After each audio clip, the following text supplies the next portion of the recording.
안녕하세요. 저는 한 마을의 통장입니다. 제가 이 동네에서 통장으로 있는 지가 벌써 10년을 훌쩍 넘겼습니다. 제가 나이가 있으니까 이제 저희 아들이 통장을 한다고 하네요. 원래 저희 아버지가 통장이셨는데 제가 그 뒤를 이어 하게 된 거였거든요. 아버지에 이어 저까지 동네 사람들한테 인정받을 수 있어서 참 기뻤는데 저희 아들까지 인정해주다니 동네 사람들한테 그저 감사할 따름입니다. 제가 통장으로 있는 그 긴 세월 동안 저희 동네에는 정말 많은 일들이 있었습니다. 우리 정 많은 동네 사람들과 함께 울고 웃었던 날들이 아직도 생생합니다. 그 중에서도 절대 잊을 수 없었던 사건이 있었는데 그 사건을 좀 말씀드려 보고자 합니다. 때는 제가 통장이 된 지 얼마 안 되었을 때였습니다. 저희 동네에 한 분이 이사를 오셨어요. 작은 동네라 이사 오는 사람이 많지 않았던지라 이사 오시는 분 계시면 가서 인사도 드리고 마을 안내도 해드렸거든요. 그때도 어김없이 이사가 왔다는 집으로 가봤습니다. 이사가 온 집은 비어진 지 2년은 된 낡고 작은 집이었습니다. 대문도 없이 담벼락 같은 곳에 현관문만 덜렁 붙어있는 집이었어요. 부엌 겸 거실 하나에 방 하나가 딸린 아담한 크기였습니다. 이사차는 오지 않았고 용달차 한 대만 떡하니 와 있었습니다. 용달차 운전수가 짐을 집으로 옮겨주시고 계시더군요. 이사 온 사람이 몇 안 되는 건지 짐도 얼마 안 되어 보였습니다. 운전수가 마지막 짐을 집 안으로 옮기는 걸 보고 저는 조심스레 집 안에 발을 넣었습니다. 안녕하세요. 이 동네 통장입니다. 아무도 없는 듯 조용했습니다. 이삿짐만 오고 사람은 아직 안 들어왔나 싶어서 가려고 하는데 방 안에서 부스럭거리는 소리가 들렸습니다. 느린 발걸음 소리가 가까워지더니 이사 온 분이 방 밖으로 빼꼼 모습을 드러내셨습니다. 키가 작으신 할머니셨습니다. 안녕하세요. 저 이 동네 통장입니다, 어르신. 네. 안녕하세요, 통장님. 저는 할머니께 가서 악수를 건넸습니다. 할머니께서는 미소를 지으시며 제 악수를 받아주셨습니다. 그런데 할머니만 계시고 다른 분은 보이지가 않았습니다. 대개 자녀분들이나 어르신 부부가 함께 이사 오시는 경우가 많거든요. 어르신들이 도시생활 힘들어 하시니까 모셔오신 경우가 대부분이었습니다. 할머니 혼자 오는 경우는 극히 드문 경우였습니다. 혼자 오셨어요? 네, 그렇게 되었어요. 짐 푸는 거 혼자 괜찮으시겠어요? 좀 도와드릴까요? 괜찮아요. 짐이랄 것도 몇 개 없어요. 혹시 시장이 어딘지 알 수 있을까요? 네. 지금 괜찮으세요? 제가 모셔다 드릴게요. 네. 그럼 부탁 좀 드릴게요. 원래 같으면 주소를 알려드리거나 말로 설명해 드렸을 텐데 할머니 혼자 찾아가실 수 있을까 걱정이 되어서 직접 마트에 모셔다 드렸습니다. 할머니는 걸음이 느리셨습니다. 한쪽 다리가 조금 불편하신 듯 발을 살짝 땅에 끌면서 걸으셨습니다. 저는 할머니의 발걸음에 맞춰 천천히 걸었습니다. 저희 동네 살기 좋아요. 조용하고 사람들도 다 좋으신 분들이에요. 어르신들이 많이 사셔서 친구 사귀기에도 좋으실 거예요. 네, 고맙습니다, 통장님. 여기가 마트예요. 동네가 작은데 마트는 꽤 크죠? 이 주변에 이만한 마트가 없거든요. 그래서 휴가철에 저쪽 너머로 사람들이 많이 놀러 가는데 그때 저희 마트 많이들 들려요. 물건도 많고 아주 싱싱해서 좋아요. 네, 정말 마트가 크고 좋네요. 뭐 사실 거 있으세요? 무거우실 테니까 제가 들어다 드릴게요. 아이고, 괜찮습니다. 아니에요, 어르신. 그러라고 있는 게 통장인데요. 가시죠. 제가 통장 일을 하고 있지만 본업은 정육점을 하고 있었습니다. 아버지 때부터 하던 단골 손님 많은 동네 정육점이었죠. 아내와 아들과 같이 운영하고 있어서 통장 일을 맡아서 할 수 있었지만 그래도 고기 썰러 나가긴 해야죠. 그래도 할머니께서 무거운 짐을 들고 가실 게 마음이 쓰여서 도와드린다고 했습니다. 가게 나가면 또 아내한테 엄청 혼나겠구나 생각하면서 할머니를 열심히 도와드렸죠. 저는 할머니가 장을 보신 걸 옮겨다 드리면서 경로당의 위치도 알려드렸습니다. 어르신, 점심 드시고 싶으시면 경로당으로 오세요. 저희 경로당에서 매일 어르신들한테 식사 차려드리거든요. 아이고, 좋네요. 마을에 혼자 계신 어르신들도 많아서 어떻게 도와드릴 수 있을까 고민하다가 마을 사람들이 의견을 모아 결정한 거예요. 다들 요리 솜씨가 좋아서 입맛에 맞으실 거예요. 꼭 오세요, 어르신. 네, 고맙습니다. 할머니는 정말 그 다음 날부터 경로당에 나오셨습니다. 저희 동네 경로당의 점심은 매일이 잔치였습니다. 저는 정육점에서 고기를 가져오고, 쌀집 주인은 쌀과 잡곡을 가져오고, 장을 만드시는 사장님은 된장, 고추장, 간장을 가져오면서 각자 저마다 가져올 수 있는 것, 할 수 있는 것을 하며 한상을 차렸습니다. 어르신들은 빈손으로 오기가 미안하다며 산에서 나무를 캐오기도 하셨습니다. 그럼 마을 여자들이 모여 나무를 데치고 묻히면서 또 새로운 반찬을 만들어냈죠. 이 화목한 풍경이 저희 마을의 자랑거리였습니다. 어르신, 음식은 입에 좀 맞으세요? 저는 새로 이사 오신 할머니께 고깃국을 듬뿍 더 퍼드리면서 여쭈었습니다. 네, 맛이 정말 좋네요. 저는 아무것도 못 드려 미안해서 어떡해요? 아유, 괜찮습니다. 뭐 바라고 해드리는 거 아니니까 맛있게만 드셔주세요. 이렇게 또 새로운 분이 우리 마을에 오셔서 함께하게 되었구나 싶어서 기분이 좋았습니다. 마을 사람들이 화목하게 어울리고 행복하게 지내시는 것, 그게 바로 통장의 기쁨이자 보람이었으니까요. 이어서 저희 마을의 특별한 점을 하나 소개해보자면, 저희 마을 사람들은 겨울이 되면 모두 비슷한 목도리를 하고 다닌다는 것이었습니다. 그 목도리의 출처가 참으로 특별한데요. 제가 통장된 지 2년이 되었을 때였나. 매서운 칼바람이 부는 한겨울이 시작될 때 12월 초에 저희 집 앞에 커다란 검은 비닐봉지가 놓여 있었습니다. 여보, 이게 다 뭐예요? 처음 비닐을 발견한 것은 아내였습니다. 새벽 사이에 눈이 조금 내려서 눈이 쌓였나 보려고 문을 열었다가 발견한 것이었습니다. 아주 이른 아침이었던 걸로 기억합니다. 커다란 검은 봉지 안에는 알록달록한 포장지로 감싸진 무언가가 가득했습니다. 그게 뭔데? 몰라요. 집 앞에 있던데. 이게 뭐지? 잘못 놓고 간 건가? 여기 안에 편지도 있는데요. 아내가 준 편지에는 이렇게 쓰여져 있었습니다. 필요한 사람에게 나누어주세요. 당황스러웠습니다. 이런 경우는 아버지가 통장을 하셨을 때도 없었거든요. 이걸 어떻게 해야 하나 한참 고민을 하다가 선물을 하나 열어보았습니다. 정성스럽게 포장된 포장을 조심히 뜯어내니 하얀 목도리가 나왔습니다. 어머 여보, 이거 손으로 직접 뜬 것 같아요. 뜨개질을 할 줄 아는 아내는 목도리를 요리조리 살펴보더니 손수 만든 목도리인 것 같다고 하더군요. 그게 좋기 30개는 가까이 되어 보였습니다. 누가 이렇게 목도리를 만들어서 가져다 둔 건지 도통 감이 오지 않았습니다. 마을에 자주 오시는 사회복지사분인가? 아니면 마을 여자들끼리 힘을 합쳐 한 건가? 아니면 마을 초등학교 학생들이 해주었나? 고민을 해봤지만 떠오르지 않았습니다. 아내랑 한참을 고민한 끝에 저희는 이 선물을 준 사람의 뜻대로 사람들에게 목도리를 나눠주기로 했습니다. 저와 아내는 커다란 비닐봉지를 경로당으로 옮겼습니다. 어떤 좋은 분이 목도리를 만들어서 선물해 주셨어요. 우리 어르신들 겨울에 많이 추우시죠? 가장 연세 많으신 어르신부터 나눠드리려고 하는데 괜찮으실까요? 어르신들은 박수를 치셨습니다. 연세가 많으신 어르신부터 20명의 어르신들에게 목도리를 나눠드렸습니다. 가장 왕 어르신인 92세 할머니는 감사하다며 눈물을 보이기도 하셨습니다.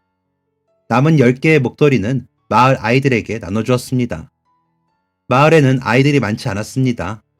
중년 부부에게서 아주 늦둥이로 태어난 아이, 부모님을 잃고 조부모님과 사는 아이, 귀농을 한 젊은 부부의 아이 등 10명의 아이들에게 목도리를 선물로 주었습니다. 덕분에 저희 마을의 그해 겨울은 몸도 마음도 아주 따뜻하게 보낼 수 있었습니다. 대체 누가 이 목도리를 가져다 주었는지 의문만 품은 채 말이죠. 그런데요, 이게 그저 한 해에 그치지가 않았습니다. 매년 12월이 되면 그 작년과 똑같이 저희 집 앞에는 목도리가 한가득 놓여 있었습니다.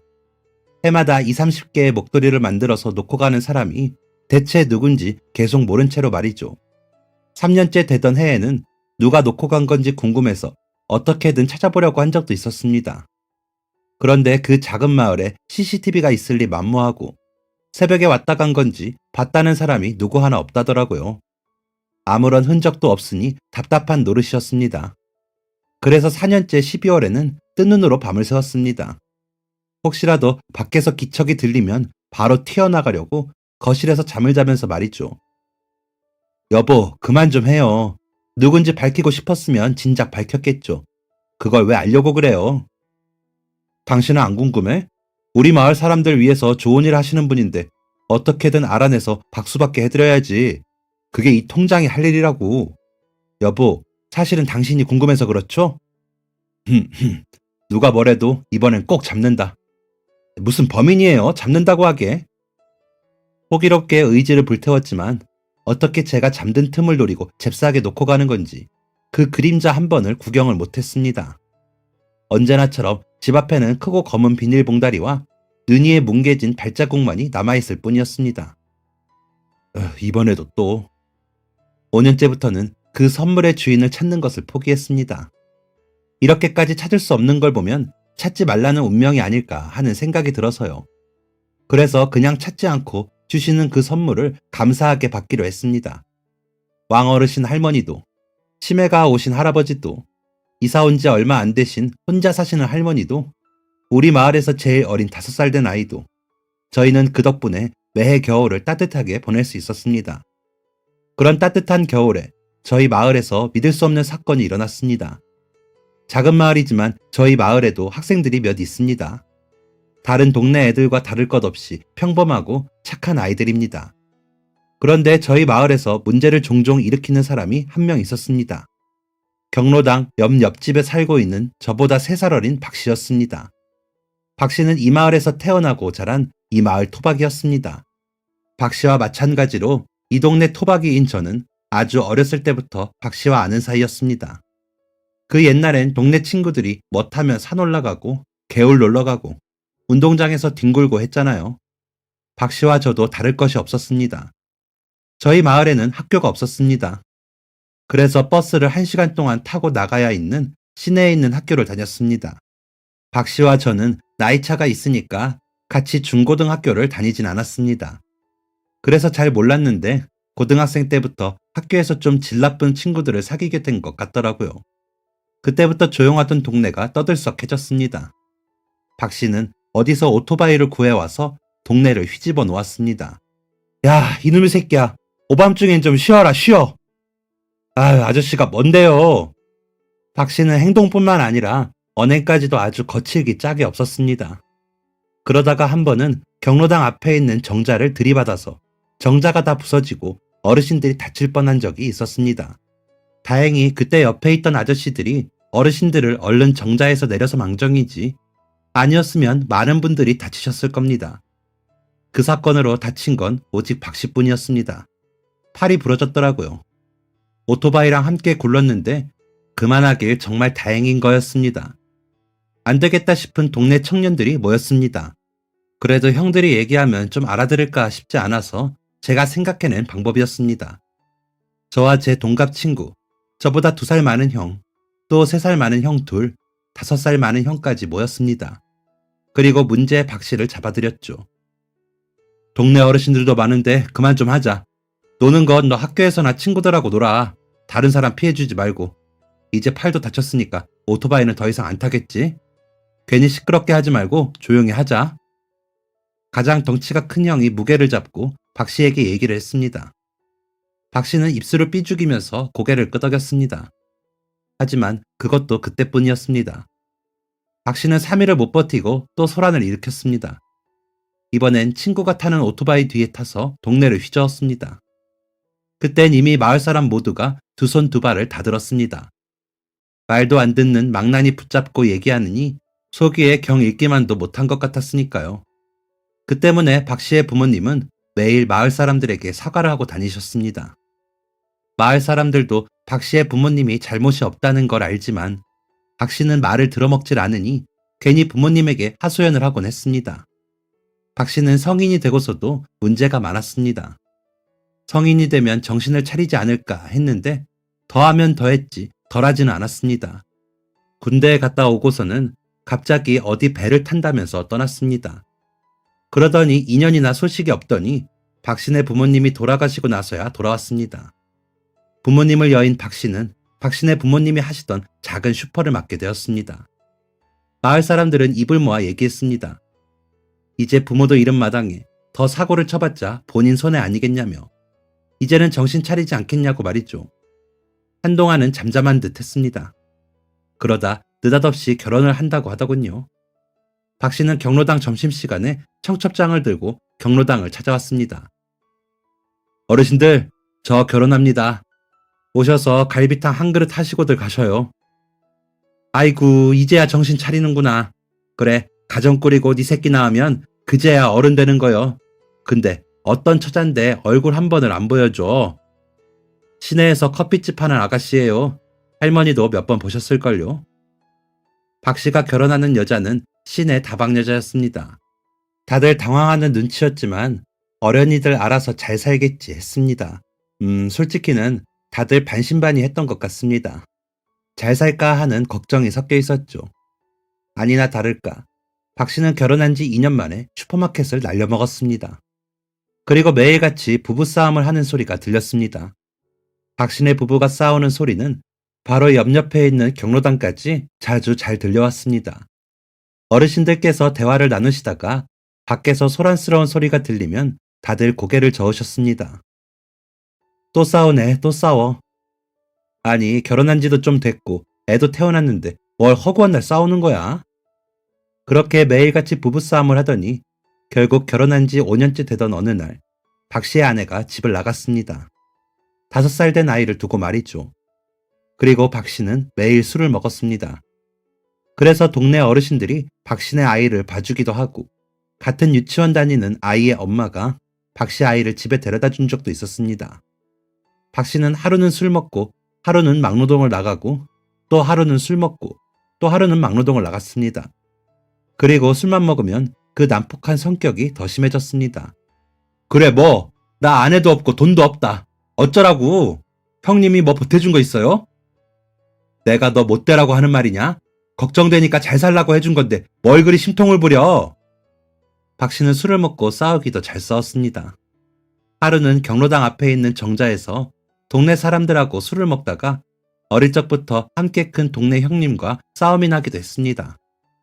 박 씨가 그러는 건 하루 이틀이 아니니까 다들 손을 휘저으며 대강 말렸습니다. 그런데 분위기가 심상치 않게 흘러가더군요. 그러더니 결국 박 씨가 그 형님한테 주먹을 휘둘렀습니다. 그래서 그 야밤에 경찰이 오고 아주 난리가 났더랬죠. 그 이후 마을 사람들은 박 씨와 술을 먹지 않았습니다. 어르신들은 밖에서 박 씨가 술을 먹는 것만 봐도 집에 들어가라고 호통을 치셨죠. 그랬더니 그 불똥이 애꿎은 곳으로 튀었습니다. 바로 박 씨의 아이였습니다. 박 씨는 아이한테 야단을 엄청 쳤습니다. 밤마다 아이를 혼내는 소리가 들려와서 마을 사람들이 모두 알고 있었습니다. 박 씨는 술에 취해서 집에서 잠만 자는 일이 많았습니다. 그래서 박 씨의 아이는 가끔씩 경로당을 찾아왔습니다. 바로 점심밥을 먹기 위해서 말이었죠. 그럼 경로당에 계신 어르신들은 그 애가 너무 딱하고 너무 짠해서 고기 한 점이라도 더 챙겨주려 노력하셨습니다. 그런데 아이가 부모의 사랑을 부족하게 받은 탓인지 어르신들이 챙겨주셔도 반응도 시큰둥하고 인사도 대충 하고 다니더라고요. 초등학생 때부터 말이죠. 무서운 아버지 밑에서 자라서 그런가 사교성도 없고 우울하고 어두워 보였습니다. 그런데 애가 크면 클수록 지 아빠를 쏙 빼닮더라고요. 생긴 것도 말투도 하는 짓까지도요. 아주 망나니가 따로 없었습니다. 어찌나 사고뭉치인지 지 아빠랑 똑같이 오토바이를 그렇게 타고 다니더라고요. 하고 다니는 행색도 아주 불량했고요. 애가 고등학생 때 통장인 제가 잡아두고 한마디 했습니다. 야 이놈아, 너 정신 차려? 어르신들 계시는 동네에 오토바이를 그렇게 험하게 타면 어떡하자는 거야? 너 그래도 아버지한테 안 혼나냐? 아버지도 아시지? 네 멋대로 하고 살아도 마을 사람들한테는 피해주지 말아야지. 안 그러냐? 아저씨가 통장이니까 대표로 말하는 거야. 다들 아주 골치라고 골치. 아저씨가 뭔데요? 통장이고 된장이고 난 모르겠으니까 신경 쓰지 마세요. 지 아빠는 듣는 신용이라도 했지. 이건 뭐 듣기는커녕 오히려 대들기 바쁘니 저도 더 할 수 있는 게 없더라고요. 하기사 지 아빠 말도 안 듣는 애가 남의 아빠 말은 듣겠습니까? 두 손 두 발 다 들었죠 뭐. 그렇게 다들 봐도 못 본 척하면서 지내던 어느 날 기어코 일이 나고야 말았습니다. 제가 통장 막 되었을 때 동네에 혼자 이사 온 할머니 한 분이 계셨잖아요. 그 할머니가 사고를 당하시고 맙니다. 바로 박신의 아들 때문에 말이죠. 할머니께서 마트에 갔다가 댁에 가시는 길이었습니다. 마트에서 할머니 댁으로 가려면 우체국이 있는 작은 사거리에서 신호를 건너야 합니다. 그런데 거기가 사람이 많이 안 다니고 차도 거의 없는 곳이라 차들이 쌩쌩 빠르게 다니기도 하고 신호도 무시하는 경우가 종종 있거든요. 그런데 제가 그걸 할머니께 말씀드리는 걸 깜빡했지 뭡니까? 하필 할머니께서 신호를 건너려던 그때 박신의 아들이 오토바이를 몰고 달렸고 체구가 작은 할머니를 발견하지 못한 겁니다. 박신의 아들이 브레이크를 잡으며 핸들을 틀었고 할머니와 정말 몇 센티미터의 간격을 두고 오토바이랑 같이 넘어졌습니다. 할머니께서도 놀라서 뒤로 꼬꾸라져 넘어지셨고요. 정말 천만다행으로 부딪히지 않았으니 망정이지.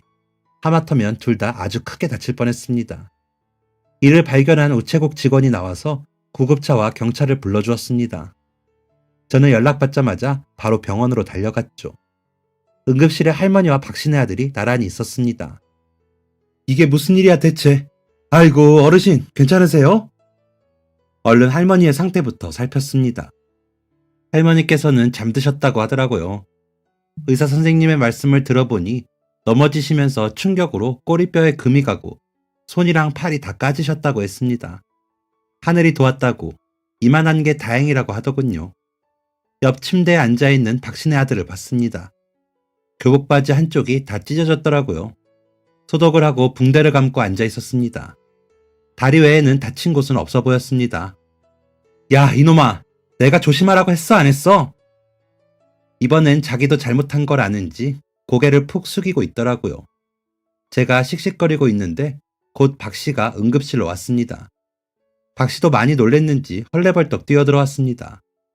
그리고 아들을 발견하자마자 등짝을 한 대 강하게 때리더라고요. 그러고선 사람 구실 못한다느니, 말을 왜 안 듣냐느니, 엄마 없이 잘한 거 티낼 거냐느니 하면서 험한 말을 쏟아붓더라고요.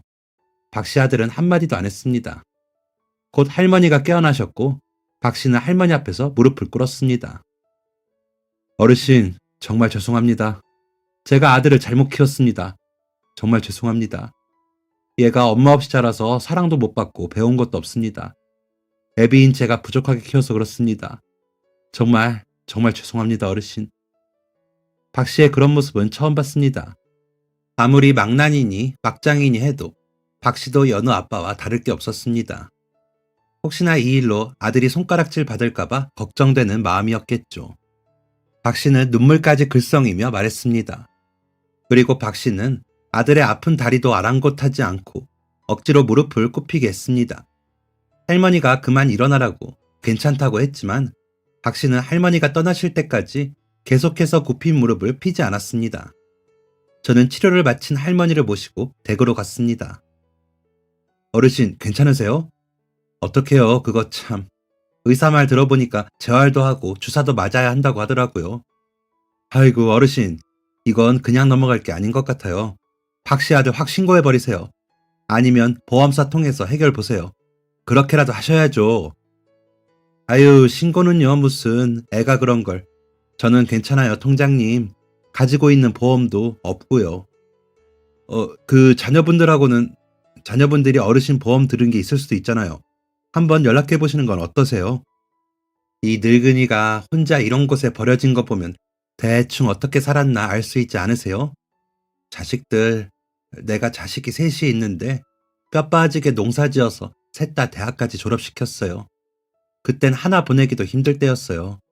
내가 그렇게 고생했는데, 그런데 나는 지금 이런 데에 버려졌네요. 남들은 몇 개씩 가지고 있는 보험도 하나 없이, 아파도 찾아오는 자식도 하나 없이요. 사람마다 참 다양한 인생사가 있다고 하지만 가족이 가족을 내치는 건 언제나 참을 수 없이 화나고 가슴이 아픈 일이더라고요. 할머니께 말 못할 깊은 속사정이 있으신 것 같았습니다. 저는 더 여쭤보지 않았습니다. 그저 할머니 댁에 잘 모셔다 드리기만 했습니다.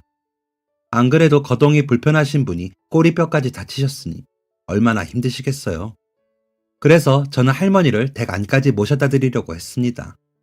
병원에서 보니까 앉고 일어나시고 하는 게 엄청 힘들어 보이셨거든요. 어르신, 안까지 모셔다 드릴게요. 이부자리 깔려 있나요? 어르신 앉는 것도 힘드신 것 같은데 안에 눕혀드리고 갈게요. 아유, 아니에요. 괜찮아요. 혼자 들어갈 수 있으니까 통장님은 이제 그만 들어가 보세요. 여기까지 데려다 주셔서 감사합니다. 몇 번 더 여쭤봤는데 너무 완강하게 거절하시길래 댁에 누가 들어오는 게 싫으신가 하고 그냥 들어가시는 것만 보고 되돌아왔습니다. 할머니가 다치신 것을 알게 된 마을 사람들은 난리가 났었습니다. 확 고소를 해버려서 다시는 그러지 못하게 버릇을 고쳐주자는 의견도 나왔습니다. 결국 박 씨가 아들을 경로당에 데려가서 어르신들께 그동안 소란 피워서 죄송했다고 사과를 하고 박 씨 아들은 다시 마을에서 오토바이를 타지 않겠다고 했습니다. 그리고 할머니 병원비를 박 씨가 다 내주는 걸로 정리가 되었습니다. 그리고 박 씨 아들은 할머니가 나아지실 때까지 매일 반찬이랑 국을 싸서 할머니 집에 가져다 드렸습니다. 몸이 아프신 어른들을 위해서 마을 아이들이나 여자들이 드실 만한 것들을 가져다 드렸거든요. 할머니가 괜찮아지셔서 다시 경로당에 나올 때까지 박 씨 아들이 도맡아서 하기로 했습니다. 저는 할머니가 다치신 게 괜히 저 때문인 게 아닐까 하고 자책이 되었습니다. 그 신호등 건널 때는 항상 조심하시라고 미리 말씀드렸으면 이런 일이 안 생기지 않았을까 하는 생각이 들었죠. 마음이 불편해서 가만히 있을 수가 없어서 저는 그때부터 할머니를 모시고 병원을 오갔습니다. 모셔다 드리고 재활치료 받는 동안 기다렸다가 끝나면 댁까지 모셔다 드리고 또 주사 맞으러 갈 때도 모시고 가곤 했습니다. 그렇게 몇 번을 했는데도 할머니는 언제나 할머니 댁에는 못 들어오게 하셨고요. 연세가 있으셔서 호전되기가 힘들다라는 말과 다르게 할머니는 천천히 조금씩 회복을 하셨습니다. 초반엔 통증이 심하셔서 앉았다가 일어나시는 것도 많이 힘들어 하셨는데 나중엔 느리지만 차분히 걸을 수 있게 되셨습니다. 한편으로는 다행이면서도 한편으로는 이렇게 아프신데 찾아올 자식 하나 없다는 게 마음이 쓰렸습니다. 몇 달이 지나니 거의 완전히 회복하신 할머니는 다시 경로당에 나오셨습니다. 박 씨 아들도 그 이후로 사고 안 치고 조용히 잘 지냈고요. 그런데 할머니에게서 발견한 특이한 점이 하나 있었습니다. 특이한 것보다 다른 어르신들과는 많이 다른 점이었죠. 대개 어르신들은 집에 계시기 적적하시고 대화 상대도 없고 심심하시니까 경로당에 모이시는 거거든요. 특히나 저희 마을은 오랜 시간 이 마을에 머무르신 분들도 계시니까 고향 친구분들이시니 더 잘 모여서 노셨습니다. 그래서 특별한 이유가 있으신 분 아니시면 경로당으로 매일같이 모이셨습니다.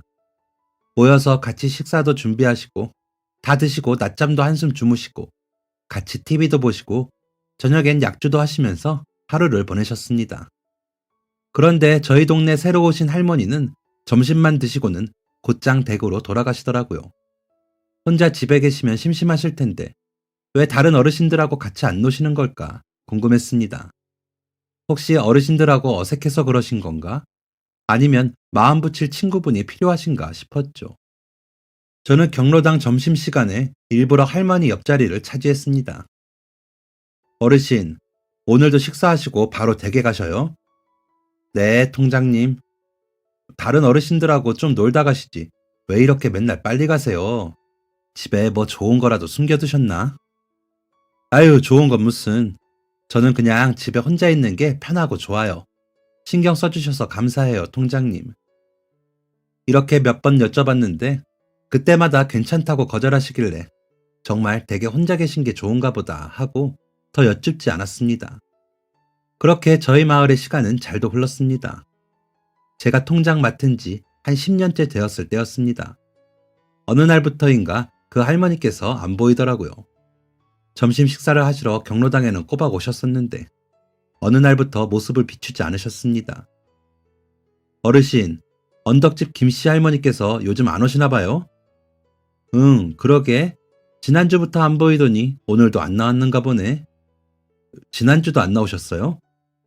응, 그 사람이야 맨날 와서 밥만 먹고 홀랑 가니까 있는지 없는지도 몰랐는데 생각해보니 지난주에도 안 왔던 것 같아.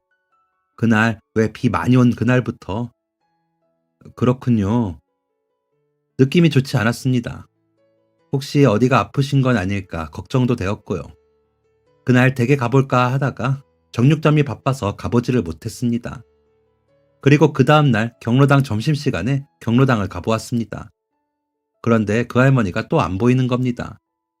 언덕집 김씨 할머니 보신 분 안 계세요? 어르신들은 서로의 얼굴만 쳐다볼 뿐 아무도 소식을 아시는 분이 없으셨습니다. 갑자기 불안해진 저는 마침 경로당에 있던 박 씨와 함께 할머니 댁으로 뛰어갔습니다. 거의 일주일째 본 사람이 아무도 없다니 무슨 일이 벌어진 게 분명했습니다. 할머니 집에 도착해서 문을 두들겼습니다. 아무런 기척이 없더군요. 형님, 여기 창문도 다 닫혀 있어요. 현관 바로 옆에 있는 작은 창과 건물 반대쪽에 있는 창도 모두 닫혀 있다는 겁니다. 발을 동동 구르다가 이대로는 안 되겠다 싶어서 옆에 있는 커다란 돌덩이를 집어들었습니다.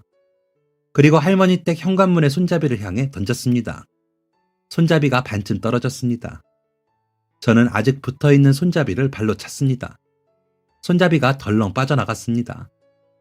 박 씨랑 저는 할머니 댁 현관문을 벌컥 열었습니다. 열린 문 안으로는 거실 한복판에 할머니께서 쓰러져 계셨습니다. 할머니 괜찮으세요? 할머니께서는 숨은 붙어 있으셨는데 의식이 없으셨습니다. 저는 할머니를 업고 병원으로 달렸습니다.